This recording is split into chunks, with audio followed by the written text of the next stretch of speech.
So we're putting $1 billion forward to be sent out to provinces and territories to add 400,000 more kids across the country who will have fuller bellies in class, who will be able to go to school and know that they can focus on reading and learning and playing and not on the grumblings in their bellies.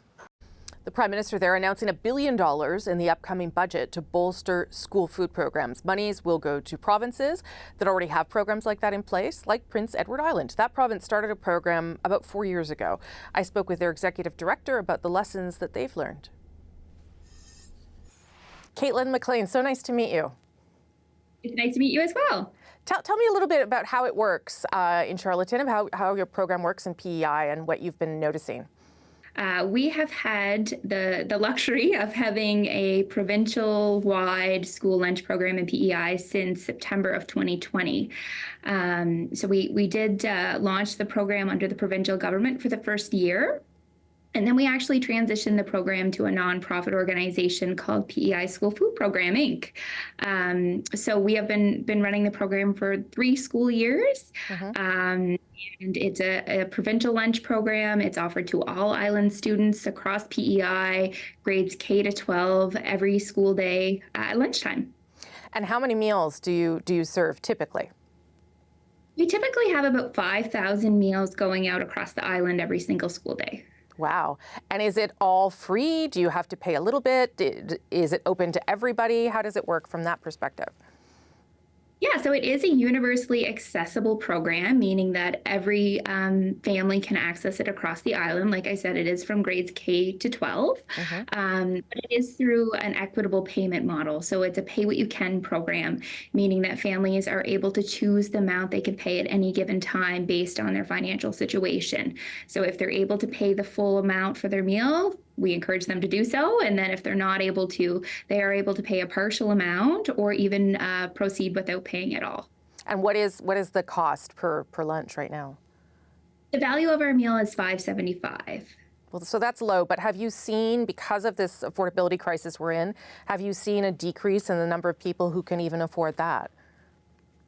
We have, yeah. So it has, I mean, we launched this program in the middle of the pandemic.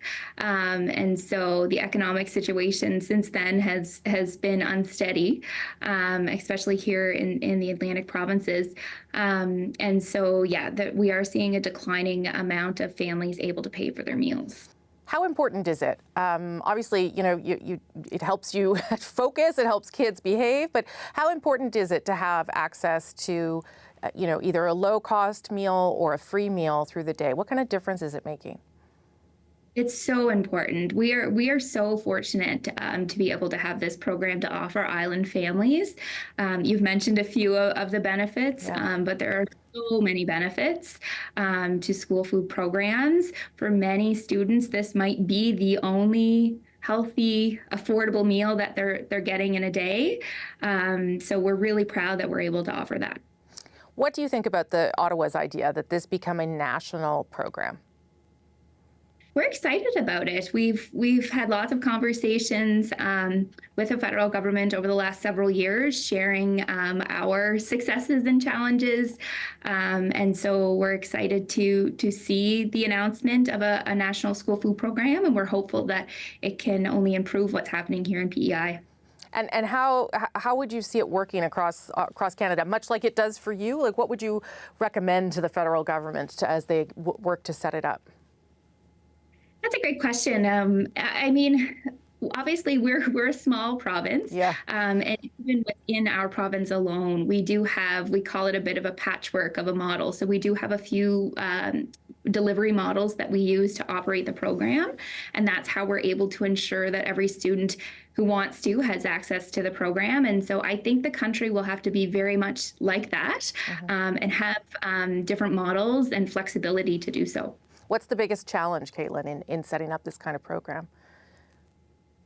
Oh, there's lots of challenges, that's for sure. And I mean, it depends on the season. We've had significant staffing challenges this year, and being able to recruit and retain really good quality people. So that's part of it. But then there's managing, as you mentioned earlier, the cost of food and supply.